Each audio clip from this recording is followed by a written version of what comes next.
é o prazer que você tem em chegar e ligar o som para que o culto aconteça e esteja da melhor qualidade possível. E isso é um dom de servir. Então, nós precisamos exercer esse dom. Exercer esse dom. E Paulo fala sobre esse dom.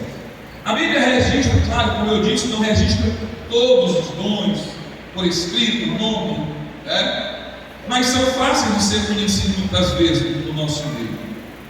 Nós vemos, por exemplo, lá no capítulo de número 6 de Atos dos Apóstolos, você pode abrir a sua Bíblia aí. Estamos falando sobre o dom de servir e dizendo que esses dons estão relacionados à capacitação que Deus dá a cada um de nós para em alguma área atuar em servir a igreja, em servir o próximo, em servir os nossos irmãos. Em Atos capítulo 6, nós vemos a instituição de um desses dons, o diaconato. Os diáconos aqui foram separados para o serviço. A palavra diácono já significa servo. Diácono significa servo. Muita gente não entende isso. O que é um diácono? Acha que o diácono é um auxiliar de luxo. É alguém que está mais um pouquinho acima de auxiliar. Não tem nada a ver com isso aí. Diácono é um servo. É alguém que tem que estar pronto para ver quando receber uma ligação dele, irmão, estou precisando de alguém que carregue isso aqui e leve para um lugar fulano de tal. É um diácono.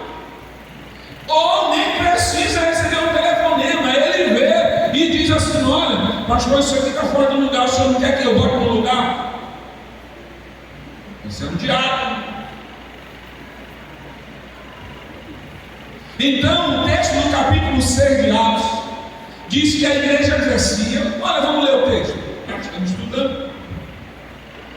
Naqueles dias, crescendo o número dos discípulos, houve uma murmuração dos gregos contra os hebreus, porque as suas viúvas eram desprezadas no ministério cotidiano. E os 12, convocando a multidão dos discípulos, disseram: não é razoável que nós deixemos a palavra de Deus e sirvamos as mesas. Escolhei, pois, irmãos, dentre vós, 7 varões de boa reputação, cheios do Espírito Santo e de sabedoria, aos quais constituamos sobre este importante negócio. Que importante negócio era esse, irmão? Servir a mesa. Não era um estudo bíblico, olha só, não era uma pregação, não era um evangelismo, não era não. Qual era o importante negócio? Servir as mesas. A história diz da seguinte forma: quando os judeus que moravam fora de Jerusalém estavam de idade avançada, eles voltavam para morar em Jerusalém e traziam as suas esposas, que muitas vezes não eram judias, mas eram prosélitas. Quem lembra o que é um prosélito? Escola bíblica dominical para falar tanto isso aqui.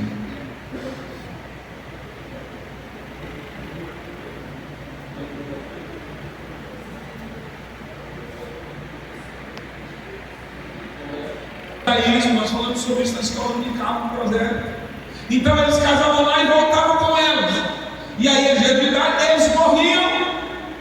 E as viúvas deles ficavam. E elas não eram nascidas em Jerusalém. Elas não eram judias de nascimento. E aí elas ficavam como? Escanteadas.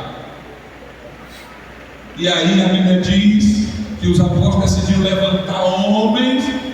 Olha os homens, cheios do Espírito Santo, de sabedoria, o qual nós vamos colocar sobre este importante negócio. Qual o negócio? Cuidar das viúvas, poder fazer com que o alimento chegasse até elas.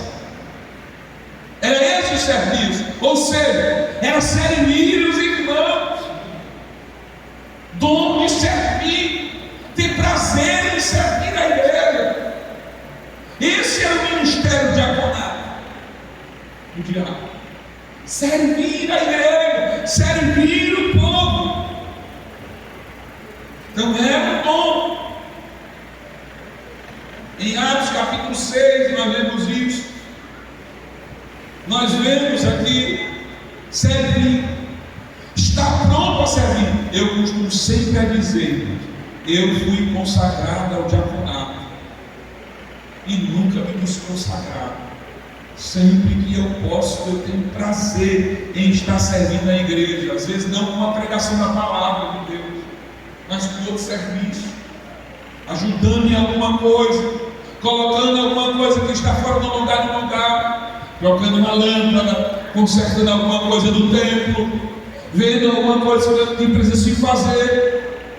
Se é porque eu sou pastor, não, é porque eu tenho em mim este dom de servir a igreja. Então, o diácono foi também esse dom. Mas leia comigo a sua Bíblia, 1 Coríntios capítulo de número 12,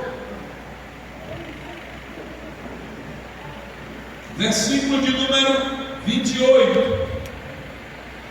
1 Coríntios 12, 28.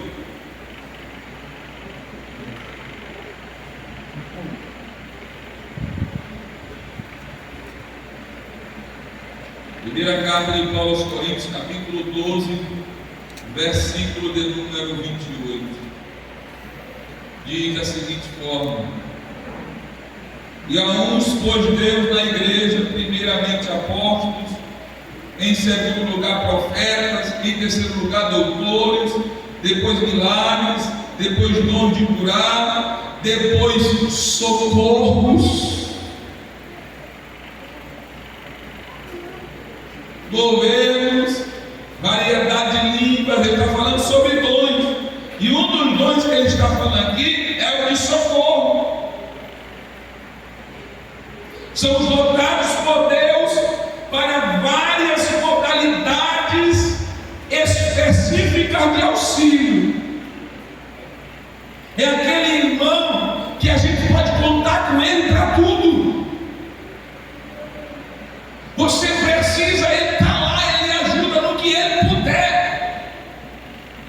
Porque tem gente, irmãos, que a primeira coisa que ele dá é uma desculpa. Isso não acontece só uma vez, acontece várias e várias vezes. Aí se identifica logo: o dom do irmão dá desculpa. O irmão tem o dom da desculpa. O irmão tem o dom da desculpa.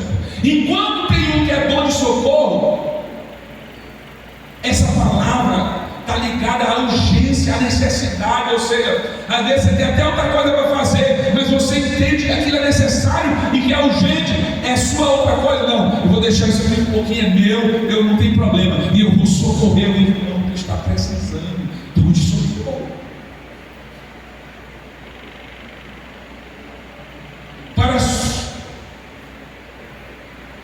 Dotado por Deus para várias modalidades específicas de auxílio. E Paulo está dizendo aqui: alguns o Senhor deu esse dom de socorro. É que nós vimos no meio do jovem lá, o crente bombril, 1001 utilidades. 1001. Assim como tem gente que tem dom de dar desculpa, né? Tem um crente também que não dá desculpa, ele está pronto para tudo. Aí eu me lembrei agora, eu estou falando a vocês, e eu me lembrei agora que no começo do ministério eu trabalhei na zona rural lá em São Luís, e a igreja plantou uma roça de macaxeira, uma roça de feijão, uma roça de macaxeira, lá na área, lá era área, não era campo, né? Era área. Eu trabalhava com 10 congregações, cara, muito grande, muita gente, só tinha uma pessoa empregada em toda a área, era zona rural. Só tinha um crente de carteira assinada, o resto de tudo trabalhava na roça. E aí eu queria construir, e eu costumava na cidade, com todo mundo empregado, fazendo campanha só com oferta e tal. E aí chegou lá, dinheiro era coisa rara. Até que o irmão, Deus usou um irmão e disse: pastor, não tem dinheiro, mas nós temos terra e nós sabemos trabalhar plantando e vendendo o que a gente planta. Pois pronto, vamos plantar e vamos vender. E assim nós fizemos. E aí um dia eu estava indo arrancar macaxeira, porque no outro dia o irmão tinha que vender 4 caixas de macaxeira. E aí eu vou, e meu Deus, sozinho, era um dia de semana, os irmãos não estavam em casa, estavam indo para caramba para a sua roça, e eu olhei um jovem, muito disposto, que eu disse para ele, vamos lá, eu vou comigo. Ele disse, eu vou, pastor. Aí foi. Quando ele chegou lá, a gente foi arrancar, que eu olhei para ele foi pegar na coisa, e ele não conseguia, ele costumava, a mão dele estava toda descascada, os caras estavam tudo rasgados. E eu botei ela, digo, Josué, meu irmão, por que tu veio, Josué? Tu tinha dito para mim que tu não tinha condição. Eu disse, não, pastor, eu dizer para o senhor, eu vim, eu vou lhe ajudar. A mão toda rasgada, assustada. Porque ele não sabia dizer não, ele queria ajudar. É um dom. Porque era muito fácil dizer, não, pastor, eu não posso ver, eu estou toda rasgada aqui.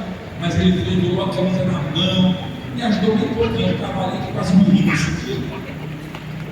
Eu andei quase só. Ainda bem que era inverno, a terra estava mole. Se fosse no verão, eu tinha voltado para casa, de meu irmão lá, que tinha embora essa hora. Daqui não vai dar para nós não.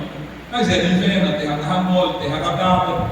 Eu consegui praticamente sozinho. Mas eu quero dizer a você, do onde serve socorro. Ele não mediu esforço para ir. E ao momento que tudo que a gente pedia, ele estava ali pronto para ajudar. E nós precisamos disso. Está sempre disposto a ajudar na obra de Deus. Precisamos evidenciar esse dom em nossa vida. Pedir a Deus esta prontidão de vontade de fazer a obra, e não de ficar colocando dificuldade, e não de ficar colocando desculpa. Eu estou falando aqui do que está lá em Atos 6, né? Do serviço do cotidiano, mas que os apóstolos dizem que são o importante negócio. Então, quando a gente faz um chamado, irmão, vamos lavar o templo, olha o tamanho desse templo. Precisa que os irmãos se